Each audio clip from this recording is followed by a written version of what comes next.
अस्सलाम वालेकुम, कैसे हैं सब। उम्मीद है आप सब बिल्कुल ठीक ठाक होंगे।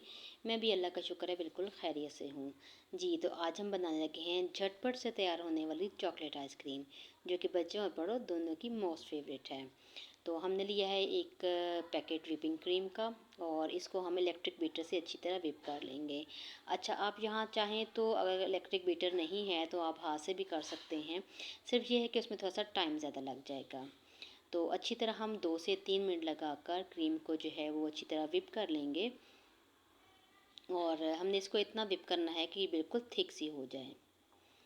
तो जब ये थोड़ी थिक हो जाएगी तो इसमें हम बाकी चीज़ें भी कुछ ऐड करेंगे। तो यहाँ पर मैं ले रही हूँ 2 टेबलस्पून भरकर पिसी हुई चीनी।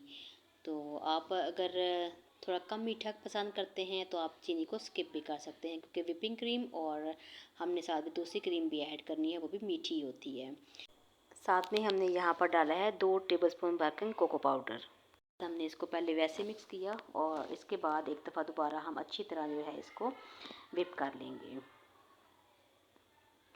तो अच्छी तरह मिक्स करने के बाद हमने इसमें डाल दिया जो नॉर्मल डेयरी क्रीम होती है, उसका भी मैंने एक पैकेट यहाँ पर लिया है। आप चाहें तो जो घर की क्रीम होती है, दूध की मलाई, आप वो भी यहाँ पर डाल सकते हैं।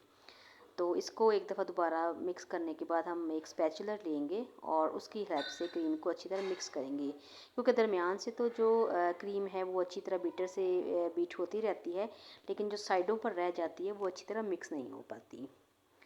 तो इसको भी हम अच्छी तरह मिक्स करेंगे, और लीजिए हमारी जो क्रीम है वो बिल्कुल अच्छी तरह यहाँ पर रेडी हो चुकी है।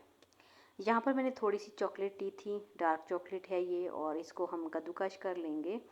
और कद्दूकश करने के बाद इसको भी थोड़ी सी क्रीम जो है वो मैं इसके अंदर ऐड, चॉकलेट जो है वो क्रीम में ऐड करूँगी, और थोड़ी सी जो है वो टॉपिंग के लिए रख लूँगी। तो यहाँ पर ये रेडी है, और इसको हम डालते हैं बाउल में।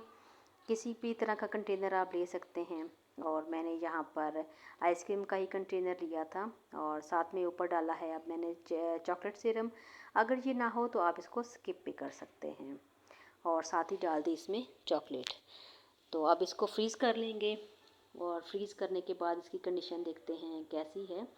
तो ये लीजिए मज़ेदार सी चॉकलेट आइसक्रीम जो है वो तैयार है। इसको फ्रीज़ हमने किया था 6 से 7 घंटे के लिए। तो कैसी लगी आज की रेसिपी आपको, हमें पसंद आए तो ज़रूर बताइएगा, लाइक और शेयर ज़रूर कीजिएगा, और अगर आप चैनल पर नए हैं तो चैनल को सब्सक्राइब ज़रूर कीजिएगा।